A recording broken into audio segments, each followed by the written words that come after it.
The silence that now inhabits your room, this sonic vacuum that seems to press against your eardrums in the late hours of the night, is not a mere absence of noise, but rather the acoustic manifestation of a metaphysical truth that most men prefer to ignore until the cold breath of death touches their faces. You are absolutely alone. There is a sacred, terrible, and irrevocable instant in the existence of every individual who possesses the spark of greatness, a solstice of the soul, where the iron masks of social convention and the illusions of belonging melt under the relentless heat of objective reality. You look at the icy glow of your phone screen, observe the static faces in the photographs of those you usually call family, friends, or allies, and a revelation strikes like a silent lightning bolt in the midst of a sandstorm. No one is coming. This is the primordial perception that separates the flock from the shepherd, the subject from the prince. No one will come to rescue him from the suffocation of mediocrity. No one will invest in his prophetic vision before it materializes into an unquestionable monument, and no one will offer their own shoulder to bear the crushing weight of the world when it decides to test the resistance of his lungs. For the amorphous mass, for the 99% who inhabit the plane of appearances and feed on the crumbs of social approval, this perception is the beginning of an abysmal descent into depression and nihilism. They feel like victims of an indifferent universe, crying out to the heavens for a providential hand that never extends, because they do not understand that heaven only observes those who act. However, for the initiate in the arts of strategy and will, for the one who carries the intellectual DNA of Machiavelli, this moment is not a tragedy, but the blackness alchemical, the necessary putrefaction phase where the dependent and infantile self must die so that the true self can emerge. Virtue so that it can sprout from the ashes. Do you feel that weight now? Do you feel that ambition burning in your gut like a black fire, a hunger for transcendence that is impossible to explain to those fundamentally committed to understanding only what is safe and conventional? Machiavelli teaches us, through the subtext of his age-old wisdom, that power is not a concession from others, but a solitary conquest achieved in the absolute vacuum of isolation. Where the common man sees abandonment, the master sees the purifying crucible where character is forged without the impurities of others' opinions or the numbing effect of the comfort zone. Have you ever wondered how many times your greatness has been sabotaged by the unconscious need to be understood by people who don't even understand themselves? The search for understanding is the visionary's first shackle. Machiavelli did not seek consensus. He sought effectiveness. He understood that the foundation of a state or a personal empire requires the coldness of someone who knows that the strongest columns are those that stand alone under the pressure of the leadership. Are you tired of asking permission to be extraordinary? Are you exhausted from waiting for a team that never shares your level of sacrifice or your speed of thought? The idea that you need external support to triumph is perhaps the most insidious and effective lie ever sold by a society composed of captive spirits who fear their own shadow. Human history is not a chronicle of consensus committees or decisions made at round tables of mutual validation. It is the trail left by individuals who understood that solitude is not a factory defect or a mistake along the way, but a metaphysical superpower that confers clarity where others find static. To be alone is to be free from interference. It is to have the channel of communication between your will and reality unobstructed by the doubts of others or by the advice of those who fear your flight. I will guide you through the anatomy of this strategic isolation, revealing why having no one is, in fact, possessing a lethal advantage that the man supported and surrounded by supports could never even conceive in his wildest dreams. But let us be aware, we are about to perform invasive surgery on your psyche.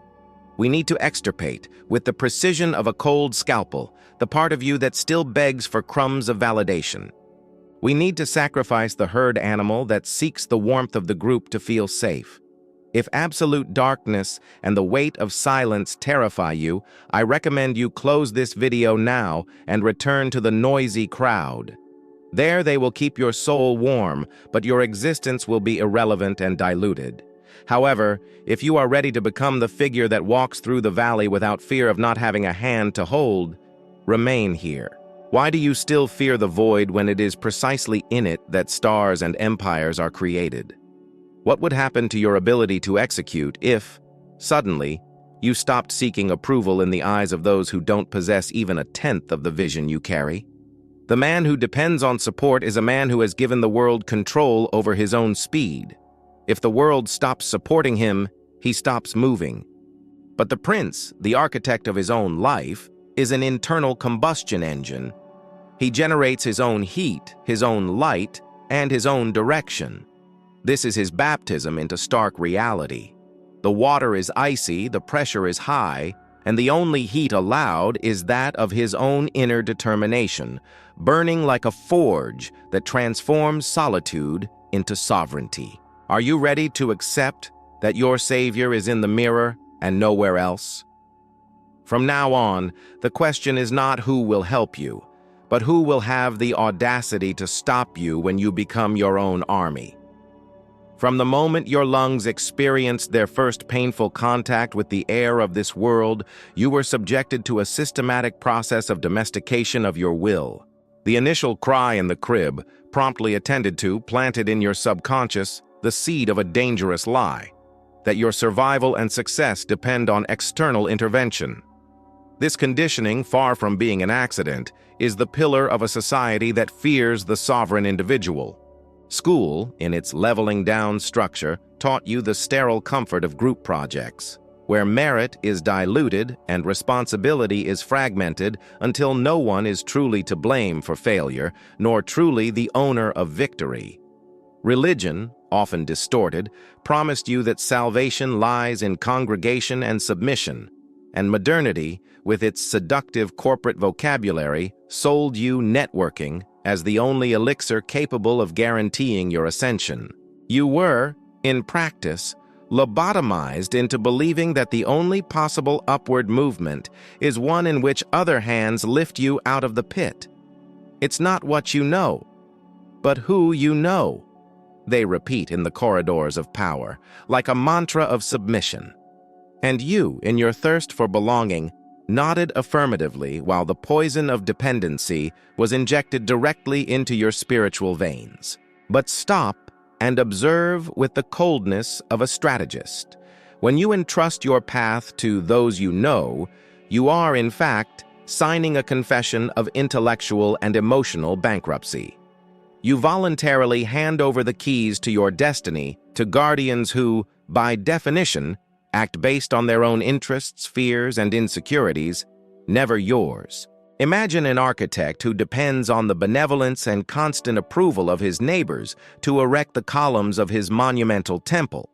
The very moment his work diverges from the mediocre aesthetics of the neighborhood or threatens the shadow of the surrounding houses, his vision will be sabotaged by those he called partners.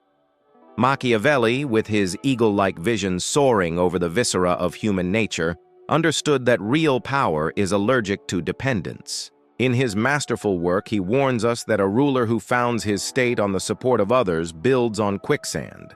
The help of others is not a gift. It is a disguised contract of servitude.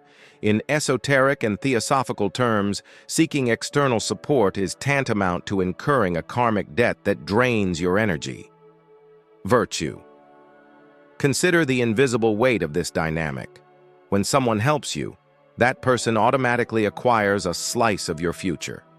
When someone invests in you, that person becomes a co-owner of your imagination, dictating the limits of what you can dare to dream. When someone offers you constant emotional support, that person holds in their hands the switch that turns off your inner stability the moment they decide to withdraw that support. You believe you are seeking a safety net, but every net, in Machiavelli's view, is also a spider's web. It protects you from an immediate fall only to paralyze you in inertia, consuming your vital energy while you feel safe. What you call support is, in fact, a silk collar. Look at your daily experience and try to identify the scars of this dependence. How many times have you shelved a revolutionary project because a partner didn't show the enthusiasm you expected? How many brilliant ideas died silently on your tongue because you waited for your friends or family to validate their brilliance before you had the courage to act? The reason you haven't yet transcended your current condition isn't a lack of external resources, but your desperate and addictive search for them.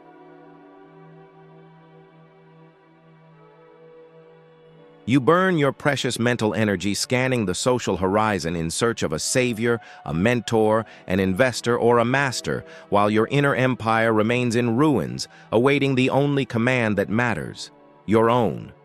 True vision is solitary by nature. It's a frequency that only you can pick up. If you try to dilute it to make it palatable to ordinary eyes, you're not creating something new. You're just decorating the cage of conformity. If you need applause before you've even finished the first act, you're not a creator of realities, you're a beggar for attention. The beggar depends on the charity of the passerby. The prince creates the economy where the passerby wishes to dwell. What would happen to your willpower if you stopped right now trying to translate your dreams to people who can barely manage their own daily frustrations? The sovereign soul understands that the incomprehension of others is the greatest indication that you are on the right path. If everyone understands and supports what you are doing, it is because what you are doing does not pose a risk to the prevailing mediocrity. Machiavelli did not ask permission from his contemporaries to dissect the laws of power. He observed them in the silence of his exile and recorded them with the coldness of one who knows that truth is a sword that first cuts the hand of whoever holds it hesitantly. The poison of the herd works through the fear of isolation. They've convinced you that being alone is synonymous with being a failure, when in reality, isolation is the laboratory of the gods. Theosophy teaches us that ascension requires detachment from lower forms of association. To climb the mountain, you must let go of those who only desire the comfort of the valley. Every time you seek support to avoid loneliness, you are reinforcing the belief that you are not enough. And the world, which is a cruel mirror of your self-perception, will respond by denying you what you ask for. Because power never allies itself with need. Power only allies itself with power. From today onward, observe every offer of help with suspicion and every moment of solitude with reverence. Do you prefer to be the well-fed slave at a banquet of others, or the starving sovereign in a desert that belongs entirely to you? The answer to this question will determine whether you are just another face in the crowd, or whether you truly bear the mark of the architect that Machiavelli described with such icy precision. Absolute freedom has a price that few are willing to pay, the total abandonment of hope in external saviors. Are you ready to be your own god and your own demon? Now contemplate, with the courage of one who faces their own abyss, what I call ground zero. Imagine the scene. The lights of the social spotlight go out, the noise of notifications falls silent, and the flow of external promises dries up completely. Ground zero is a state of atomic isolation, a zone of existential vacuum where no resources, contacts, or validations remain. Only the cutting silence of your own conscience confronting stark reality remains.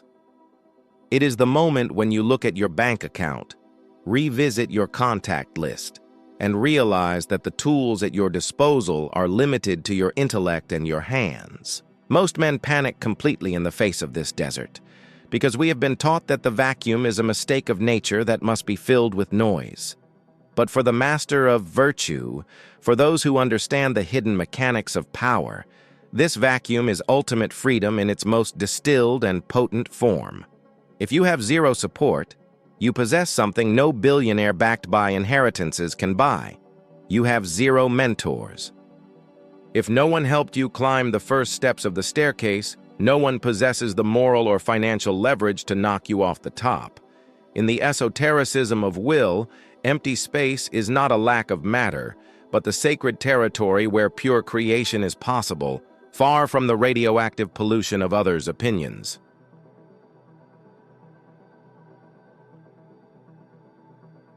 Machiavelli did not write his great works surrounded by courtiers. He wrote them in the isolation of exile, exchanging his peasant's clothes for statesman's robes to converse with the dead in the silence of his library.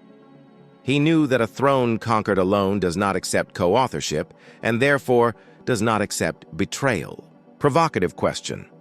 Why do you still associate an empty room with failure, when it's the only place in the universe where your truth is untouched? Would you be able to keep the flame of your ambition burning if you were mathematically certain you would never receive a single compliment for the rest of your life?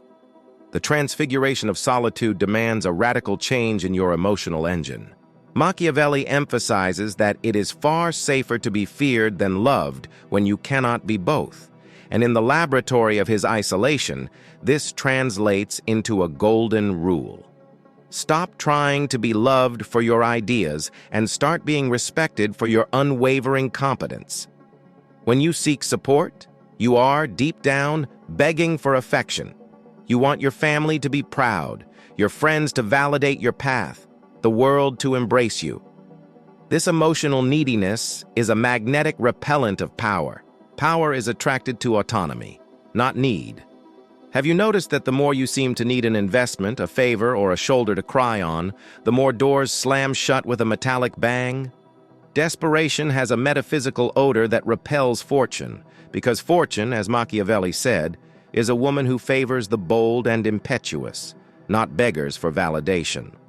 To build an empire from nothing, the fuel must be rebellion, not encouragement. You must observe those who didn't believe, those who ignored your calls, those who laughed behind your back, and not feel the melancholy sadness of the rejected, but rather a calculated, icy, and constant drive. They don't believe? Excellent. That means the marketplace of ideas is open to you without intellectual competition. They won't help? Perfect. That means you won't have to share the spoils of victory. You need to reach the stage where the world's indifference doesn't hurt your feelings, but sharpens your focus like a whetstone sharpens the steel of a dagger. Provocative question. How do you feel when you realize that the world's indifference is, in fact, the greatest invitation to your masterpiece? Is there a secret satisfaction in knowing that your rise will be a silent and devastating affront to all those who bet on your inertia? Now imagine a general at the twilight of a battle. He looks back and realizes that his troops, seduced by enemy promises or overcome by fear, have deserted. He stands alone before the walls of the citadel he swore to conquer. Does he sit in the mud to lament the lack of loyalty? No. He assesses the terrain with predatory eyes and understands a fundamental law of strategy. A single man, moving in the shadows, is infinitely more lethal and unpredictable than a heavy, slow infantry marching in the sunlight. You are that general. Your lack of support forces you to awaken areas of the brain that comfort keeps dormant. While a large corporation takes months to decide on a color, you can transmute your entire life strategy in an hour because you don't have a committee of mediocrities to consult. Your isolation is not divine punishment. It's a highly precise alchemical filter. It's filtering out weak people, allies of convenience, and parasites who would only drain your energy the moment you get your first taste of gold. You are alone because the universe is protecting you from the corrosive influence of others' mediocrity. Accept isolation as an invisible armor.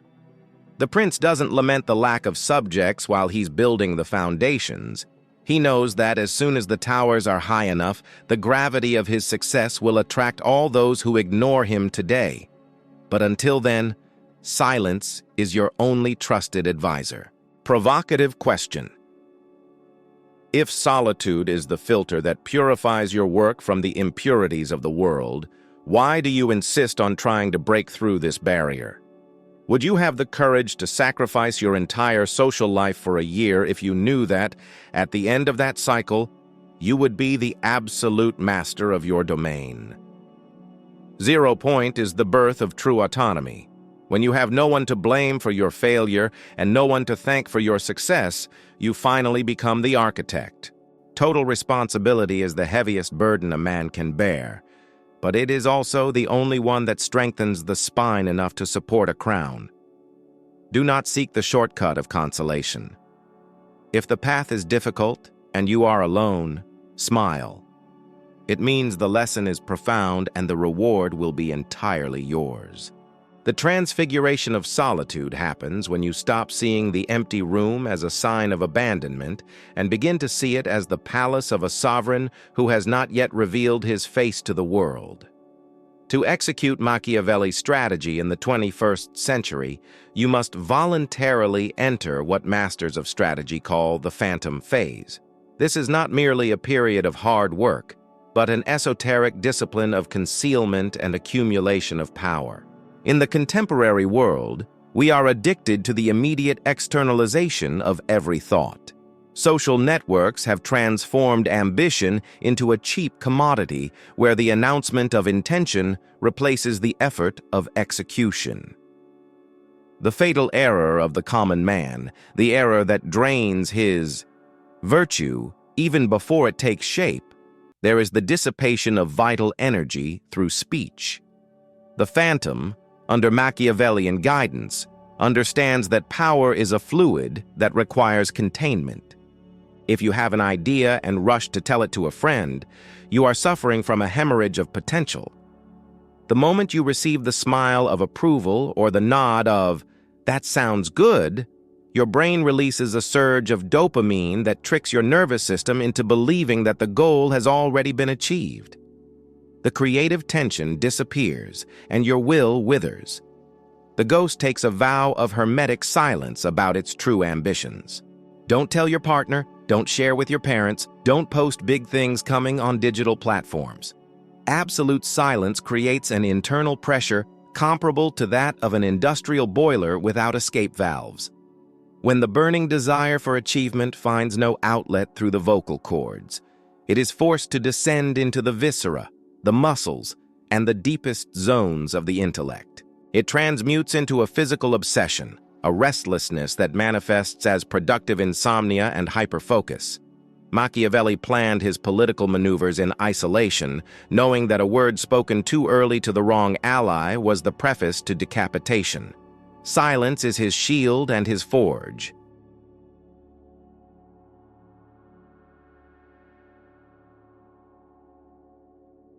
Did you know that the architecture of history's greatest empires was designed in silent, cold stone rooms, far from noisy banquets and negotiating tables?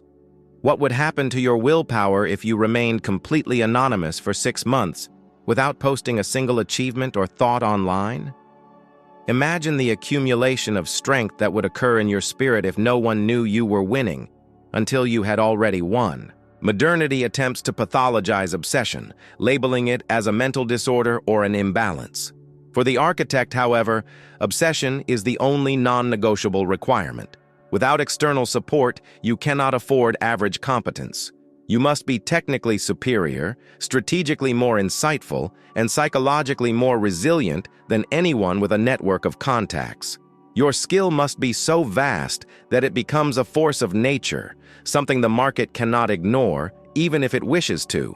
As Machiavelli said, men are so simple and so inclined to obey immediate needs that if you are the only one capable of perfectly fulfilling a need, they will kneel before you, not out of love, but out of necessity. And their dependence is your security. The support you so desperately crave today will only appear when it becomes irrelevant. The world has a hyena-like logic. It despises what is fallen and struggles, but follows what is strong and victorious. As long as you appear like a desperate survivor, longing for a helping hand, support will flee from you as if you were carrying a plague.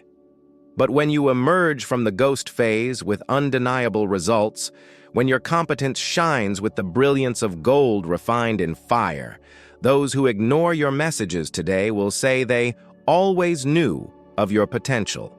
They will try to associate themselves with your light. But the ghost doesn't forget who was in the room when it was dark and empty. Are you truly willing to bear the burden of appearing like a failure, a nobody, a misfit for years on end, just so you can be an unshakable legend for the rest of eternity? Can you endure the condescending laughter of the mediocre while you sharpen your sword in the dark, knowing that their time is short and yours is infinite? This transition demands a form of mourning that no productivity guru dares to mention. You must hold a funeral for the version of yourself that needed understanding. It deeply hurts to stare at the ceiling at 3 in the morning and realize that no one in the world understands the magnitude of what you are building. It's a visceral grief, a physical sensation of betrayal by life. But this is the prince's trial by fire. Every outlier must traverse the valley of the shadow, the transition period where you have already abandoned the safety of the herd, but have not yet reached the sanctuary of power. In the desert, the mirages of security will try to seduce you back into the cage. You will feel a morbid longing for the ignorance of others. To survive this desert, you must practice dark reparenting. If there is no one to motivate you, you must be your own stern father. If there is no one to console you, you must be your own pragmatic therapist. Machiavelli describes the need for a flexible disposition, the ability to be cruel to oneself in the short term, denying oneself sleep, leisure, and comfort, in order to be sovereign and kind to oneself in the future. You must divide your personality. There is the self that feels tired and afraid, and there is the commander. The commander accepts no excuses. He drags his weary body through the mud because he knows that fate does not negotiate with the weak. What would happen if you stopped seeking motivation and started applying military discipline to your own weaknesses? Would you be able to look in the mirror and give yourself orders as if you were a subordinate, without allowing your emotions to interfere with execution? The secret of greatness is not the absence of pain, but the ability to make it useful. The pain of loneliness is the hammer. You are the anvil. What is being forged between the two is something that no support network could create. An individual who is, in himself, a granite foundation. The phantom phase ends not when you decide, but when your inner reality becomes so dense that it begins to distort the outer world around you. When there is no external army to command and no court to administer, the ultimate battlefield shifts to the enclosed space of your own routine. Without support, you inhabit an existential danger zone that Machiavelli would identify as the purest state of nature. If you don't hunt, you don't eat. If you don't watch, you are devoured. The absence of a support network means you have no one to monitor your weakness or offer complacent forgiveness for your procrastination. If you decide to sleep until noon, no one will shake your shoulders. If you produce mediocre work, no one will lovingly correct it. This cycle of immediate and brutal feedback is the greatest gift an aspirant to power can receive. Social support often acts as a layer of foam that prevents you from feeling the real impact of your own incompetence. In absolute solitude, the concrete reality hits hard, hurts deeply, and for that very reason, teaches with a speed that academia could never replicate. To triumph in this scenario, you must institute in your life what we call the Iron Protocol. A protocol is not a to-do list. A to-do list is a wish, a suggestion you make to yourself and rarely respect. A protocol is an internal law, an autocratic constitution that does not admit pleas, negotiations, or amendments. The first great battle of the day occurs the instant your eyes open. Before the world even knows you've woken up, you're at a negotiating table with your most primitive and lazy side. If you lose to the snooze button on your alarm clock, you've already signaled to your subconscious that you are not the master of your own house. Machiavelli knew that the prince who does not govern himself will soon be governed by others. Overcoming morning resistance is the foundation of your success. Virtue daily. It is the first brick of an empire that does not tolerate structural flaws.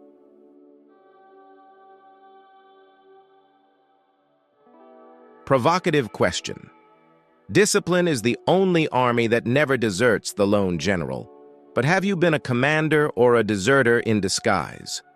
Would you be able to maintain the same work intensity if you knew, with absolute certainty, that no human eye would ever see your effort.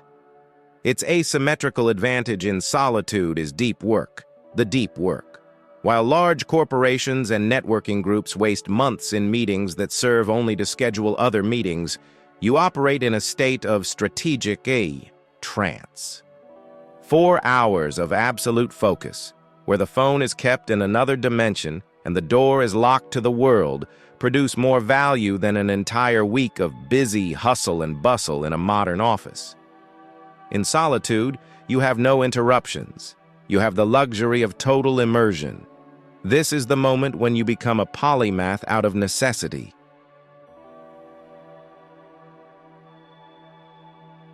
Without a marketing team, you become the marketer. Without a finance department, you become the analyst. Without a strategist, you become the master of war. Machiavelli was not just a writer. He was an observer of the laws of history, a diplomat, and a philosopher. He understood that the generalist who built the castle stone by stone is impossible to replace, while the specialist is merely a disposable piece on the board.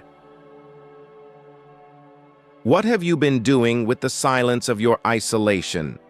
Have you been filling the hours with the digital noise of social media, seeking a synthetic connection to alleviate the pain of not being seen? If your mind is your only and most valuable asset, why do you allow it to be fed the radioactive garbage of mass culture? Machiavelli studied the immutability of Roman greatness and the errors of tyrants to formulate his immortal advice. You must study strategy, human psychology, and the technical tools of your trade. Ignorance, for those who are alone, is not just a mistake. It is a death sentence. Provocative question. Is your mind today a temple of strategy or a garbage can for the opinions and trends of the moment? What would remain of your identity if you were forbidden from consuming any content that wasn't technical or philosophical for 30 days?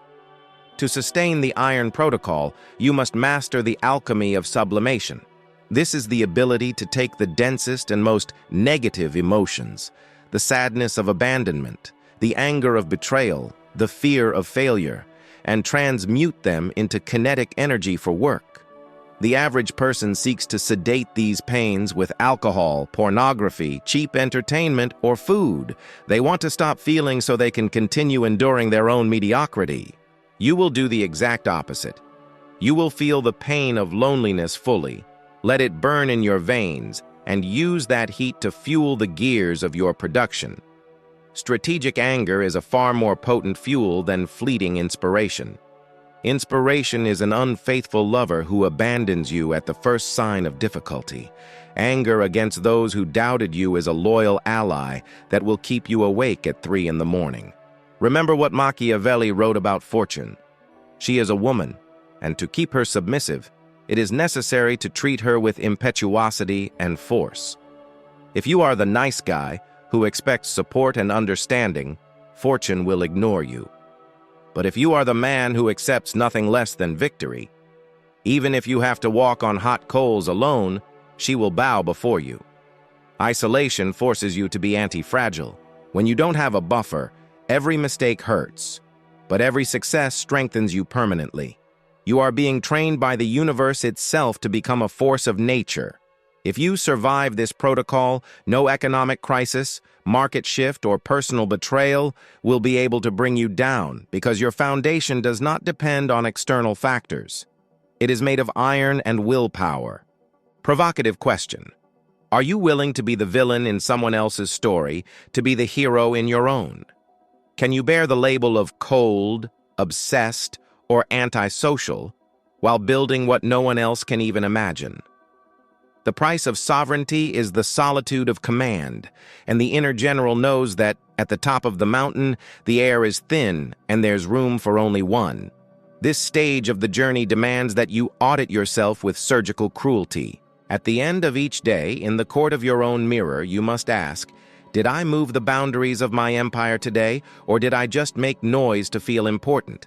There is no boss to give you feedback, no HR metrics to console you. There is only progress or stagnation. The Iron Protocol transforms man into an execution machine, where emotions are merely data processed by the intellect to generate results. Are you ready to abdicate your ordinary humanity in exchange for divinized efficiency? The construction is solitary. The noise is internal, but the result will be visible miles away. The alchemical cycle of your transformation is nearing its conclusion. But make no mistake, the end of the journey is only the beginning of a new and more dangerous level of existence. If you followed the Iron Protocol and traversed the ghost phase without being seduced by the mirages of comfort, something extraordinary and almost mystical will begin to occur.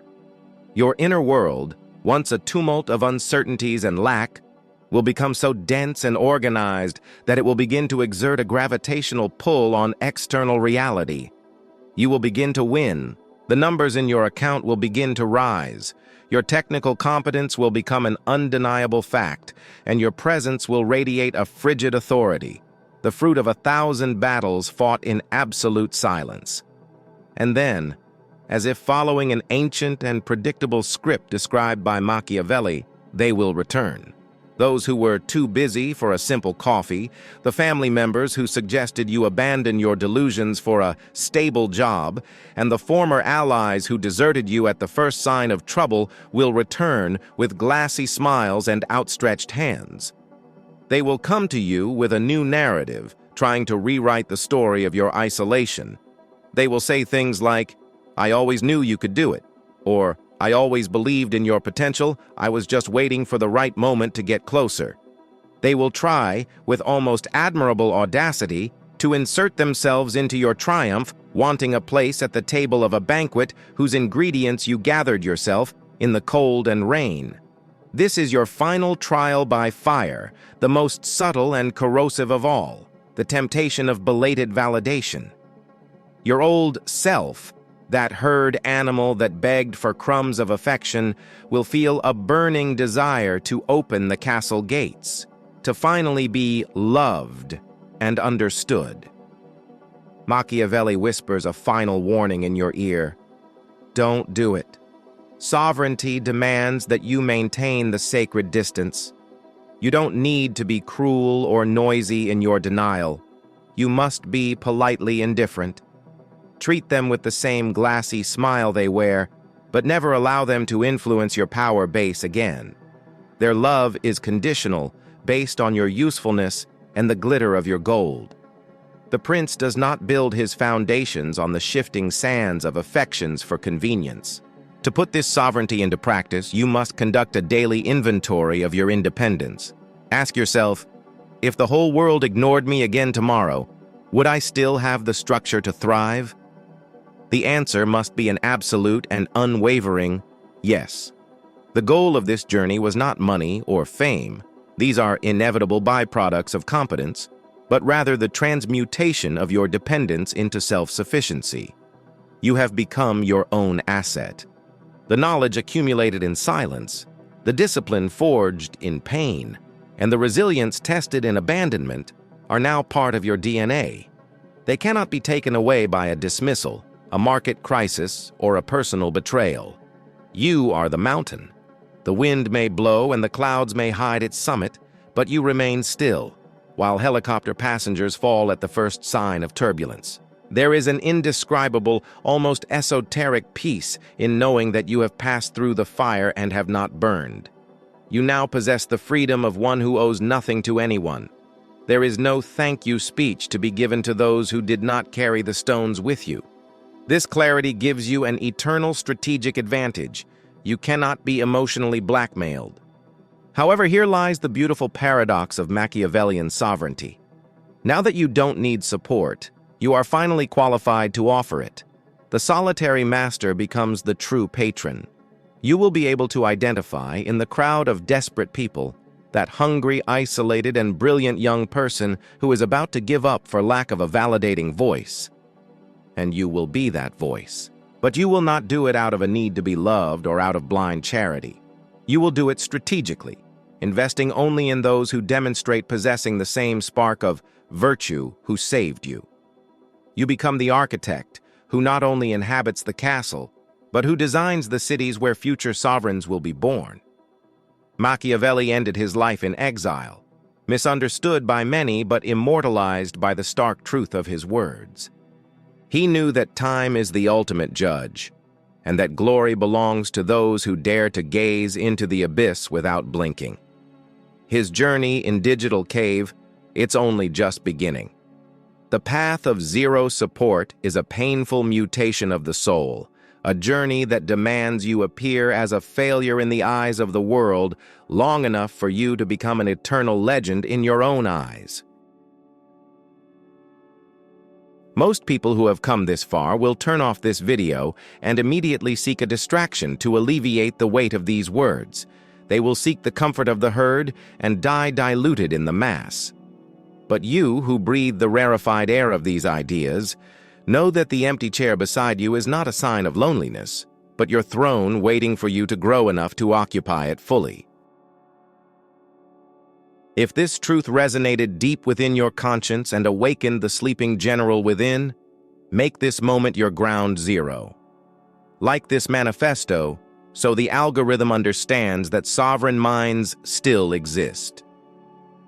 Subscribe to Digital Cave, for this is the refuge where shadows become strategies and silence becomes power. Comment below, even if it's just a word, a symbol, or an anonymous comment, to signal that you have crossed the threshold and accepted the burden of solitary greatness. We know who you are. We know the fire is lit. The construction has begun. The Iron Protocol is active, and the Prince has finally taken his place. The world doesn't know it yet, but it already belongs to you.